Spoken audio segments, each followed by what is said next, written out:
Welcome to Patrick Talks Teaching.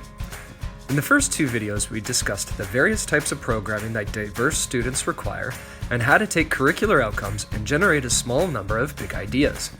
These big ideas are open-ended and are worded such that the learning becomes accessible to all students regardless of ability. Whereas M and E programming are specific to high school, big ideas apply to any grade level of teaching. Big ideas are ideal for our EAL students. They provide the basis for the vocabulary that should become the focus of their learning.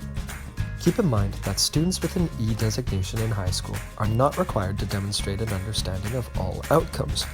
Instead, they can focus on developing vocabulary relevant to these big ideas. But what about students who require modified programming in high school or an individualized education plan in earlier middle years?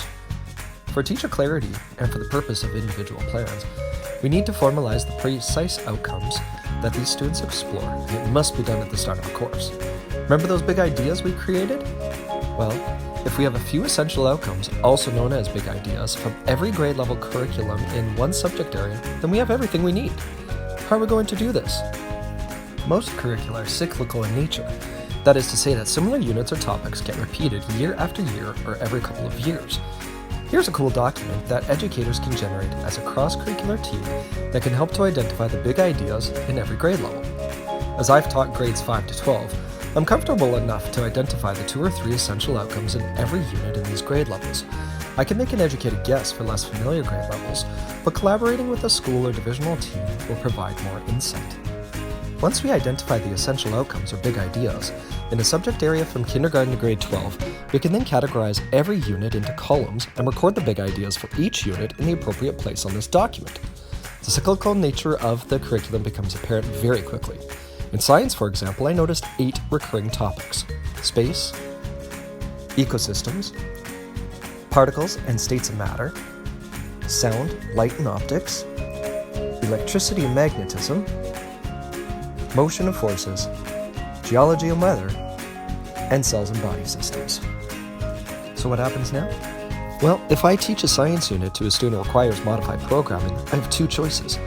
I begin by finding the grade row, then I slide over to the column that contains the current unit topic. Depending on the level of ability, I can focus on big ideas for this grade level unit. The other option is that I can identify big ideas from a similar unit at another grade level. Since we need to document the outcomes on an individual education plan, we now have the wording with a document like this. Let's look at an example. Here's a document that's just a simplified version of the original one that focuses on ecosystems. I chose 4 outcomes as essential in the grade 10 unit, for example. One of them states, observe and document a range of organisms that illustrate the biodiversity within a local or regional ecosystem. Now, as we read downwards, we stumble upon big ideas from other grade levels that are on the topic of ecology and the environment. Perhaps we require grade 6 outcomes to meet the needs of a student in our class. Here is one that states, observe and describe the diversity of living things within the local environment.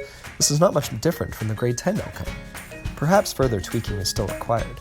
Consider that descriptors like observes, analyzes, or examines are too complex.